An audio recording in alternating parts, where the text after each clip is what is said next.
नमस्कार दोस्तों, Indian contract act 1872 के लेक्चर नंबर 6 में आप सभी का स्वागत है। इस लेक्चर में हम लोग प्रिविटी ऑफ कॉन्ट्रैक्ट इस लीगल कॉन्सेप्ट को डिटेल में डिस्कस करेंगे। ये जो कॉन्सेप्ट है वो आपको एग्जाम में दो तरीके का है, एक आपको इंग्लिश लॉ के वर्जन का है और एक इंडियन लॉ के वर्जन का है। इंडियन लॉ वाला ज़्यादा एक्यूरेट है क्योंकि हमने इसमें कालानुसार बहुत बदलाव किए हैं, बहुत एक्सेप्शंस को भी ऐड किया है। तो एग्जाम में आपको ये क्वेश्चन 12 मार्क्स के लिए निकल कर आ सकता है और 5 मार्क्स के लिए भी निकल कर आ सकता है। अगर ये 12 मार्क्स के लिए आया तो आपको इंडियन वर्जन तो लिखना ही है, साथ में आपको इंग्लिश वर्जन भी बताना होगा और इसके अंदर एक बहुत ही फेमस केस लॉ है इंग्लिश वर्जन में, वो भी आपको एक्सप्लेन करना होगा। इस लेक्चर में मैं आपको इंग्लिश वर्जन बताता हूं और अगले लेक्चर में हम लोग इंडियन वर्जन की बात करेंगे। तो शुरुआत करते हैं इस कॉन्सेप्ट के इंट्रोडक्शन से। प्रिविटी ऑफ कॉन्ट्रैक्ट को अगर मैं आपको एक लाइन में बताना चाहूं तो वो कुछ इस प्रकार से होगा। A stranger to a contract can not sue upon contract, but stranger to a consideration of a contract can sue upon the breach of contract. इसका मतलब है अगर आप कॉन्ट्रैक्ट की पार्टी नहीं हो तो उस कॉन्ट्रैक्ट के ब्रीच होने पर आप सूट फाइल नहीं कर सकते, किसी भी तरीके का सूट फाइल नहीं कर सकते।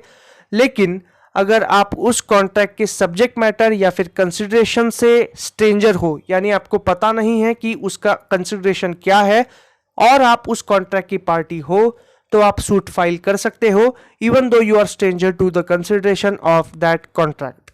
मेरे ख्याल से आपको प्रिविटी ऑफ कॉन्ट्रैक्ट शॉर्ट में समझ में आया होगा। अभी हम लोग इंग्लिश लॉ का जो वर्जन है उसको देखते हैं। मैं आपको एक एग्जांपल देता हूं। इंग्लिश लॉ के हिसाब से ए और बी के बीच में एक कॉन्ट्रैक्ट होता है और ए किसी कारणवश उस कॉन्ट्रैक्ट को ब्रीच कर देता है। तो प्रिविटी ऑफ कॉन्ट्रैक्ट कहता है ए और बी के बीच में एक कॉन्ट्रैक्चुअल रिलेशन है, एक लीगल बॉन्ड है। तो उस कॉन्ट्रैक्ट के ब्रीच होने पर सिर्फ बी, जो कि उस कॉन्ट्रैक्ट की पार्टी है और इसके खिलाफ ब्रीच हुआ है, इसीलिए सिर्फ बी फाइल कर सकता है suit for the breach of contract. B अपना जो राइट है वो किसी भी पार्टी को आउटसोर्स नहीं कर सकता, चाहे वो कितना भी क्लोज रिलेशन क्यों ना हो, चाहे वो उसका क्लोज रिलेटिव हो या फिर कोई बिजनेस पार्टनर हो। लेकिन अगर ऐसा वो कर देता है तो वो सूट डिसमिस हो जाएगा क्योंकि उस पार्टी के बीच में और जिस पार्टी ने ब्रीच ऑफ कॉन्ट्रैक्ट किया है उनके बीच में कोई कॉन्ट्रैक्चुअल रिलेशन नहीं है या फिर लीगल बॉन्ड नहीं है, इसीलिए वो सूट डिसमिस हो जाएगा due to lack of privity of contract. यहां पर मैंने आपको जो दिया है वो आप लिख सकते हो, इस स्लाइड का स्क्रीनशॉट ले लेना।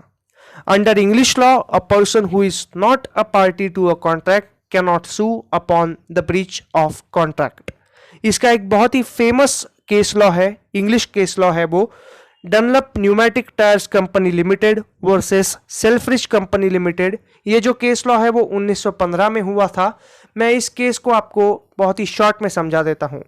डनलप टायर्स जो है वो बहुत ही फेमस टायर मैन्युफैक्चरिंग कंपनी है, वो अब भी है, अब भी टायर्स बनाते हैं और 1915 में वो टायर्स बनाते थे। तो ये केस लॉ कुछ इस प्रकार से है। डनलप टायर्स ने अपने टायर्स बनाए और एक डिस्ट्रीब्यूटर अपॉइंट किया। उन्होंने कहा कि हम लोग जो टायर्स बनाते हैं उसका एक बेंचमार्क प्राइस है, यानी तुम ज्यादा से ज्यादा कितने में भी बेच सकते हो, लेकिन इस मिनिमम थ्रेशोल्ड प्राइस के नीचे आप हमारे टायर्स नहीं बेच सकते। डिस्ट्रीब्यूटर और डनलप टायर्स के बीच में एक कॉन्ट्रैक्ट हो गया। ये जो डिस्ट्रीब्यूटर है वो सेल्फ्रिज कंपनी लिमिटेड है। सेल्फ्रिज कंपनी लिमिटेड ने क्या किया, वो जो टायर्स है वो छोटे छोटे रिटेलर्स को बेच दिए, ये बताते हुए कि आप इस बेंचमार्क प्राइस के नीचे इन टायर्स को नहीं बेच सकते। लेकिन एक रिटेलर ने क्या किया, जो कि उनका सब रिटेलर था, सेल्फ्रिज कंपनी लिमिटेड का सब रिटेलर था, उसने उस थ्रेशोल्ड प्राइस के नीचे उन टायर्स को बेच दिया। मेरे ख्याल से आपको थ्रेशोल्ड प्राइस समझ में नहीं आ रहा होगा। मैं आपको एक एग्जांपल देता हूं इंडियन पर्सपेक्टिव से। मान लीजिए एक टायर अगर 1000 रुपए का बिकता है, एक टायर 1000 रुपए का बिकता है, तो डनलप कंपनी ने कहा आप ज्यादा से ज्यादा कितने में भी बेच सकते हो, लेकिन 1000 रुपए से कम ये टायर नहीं बिकने चाहिए। सेल्फ्रिज कंपनी ने और डनलप कंपनी के बीच में कॉन्ट्रैक्ट हुआ, दोनों कंपनीज ने एग्री कर दिया। अभी सेल्फ्रिज कंपनी ने एक सब रिटेलर को अपॉइंट किया और उसको भी कहा कि 1000 के नीचे तुम इस टायर को नहीं बेचोगे, लेकिन किसी कारणवश उस कंपनी ने यानी उस रिटेलर ने वो टायर 900 रुपए में बेच दिया।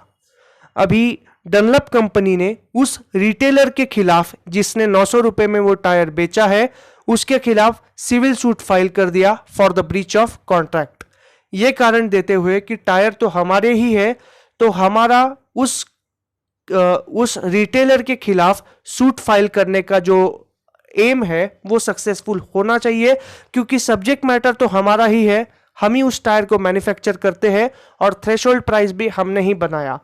तो ये जो सूट है वो डनलप टायर्स लिमिटेड और उस सब रिटेलर के बीच में था, लेकिन जजमेंट कुछ इस तरीके से आया कि डनलप कंपनी और उस सब रिटेलर के बीच में कोई कॉन्ट्रैक्चुअल रिलेशन नहीं है।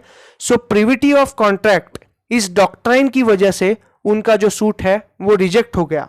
हालांकि जज ने ये एग्री किया कि दोनों के बीच में ब्रीच ऑफ कॉन्ट्रैक्ट हुआ है, थ्रेशोल्ड प्राइस के नीचे टायर्स बेचे जाने की वजह से तुम दोनों के बीच में ब्रीच ऑफ कॉन्ट्रैक्ट हुआ है, लेकिन तुम्हारे बीच में और उस रिटेलर के बीच में कोई कॉन्ट्रैक्चुअल रिलेशन नहीं है, तो तुम अपने डिस्ट्रीब्यूटर के खिलाफ सूट फाइल करो और उसे कहो कि इस रिटेलर के खिलाफ सूट फाइल करे। सो डनलप कंपनी ने वैसा ही किया और उनको उनका कंपनसेशन मिला, लेकिन इनिशियली ये जो केस लॉ रिजेक्ट हुआ था वो प्रिविटी ऑफ कॉन्ट्रैक्ट इस डॉक्ट्राइन की वजह से रिजेक्ट हुआ था। तो डनलप कंपनी ने सबसे पहले उस सब रिटेलर के खिलाफ सूट फाइल किया था जो रिजेक्ट हुआ, तो जज ने कहा अपने डिस्ट्रीब्यूटर के खिलाफ यानी सेल्फ्रिश कंपनी लिमिटेड इसके खिलाफ सूट फाइल करो। तो ये केस लॉ यही है। मेरे ख्याल से आपको ये केस लॉ समझ में आया होगा। इस स्लाइड का और अगली स्लाइड का स्क्रीनशॉट ले लेना। ये हो गया आपका इंग्लिश लॉ का वर्जन। अभी हम लोग इंडियन लॉ के वर्जन के बारे में बात करेंगे अगले लेक्चर में।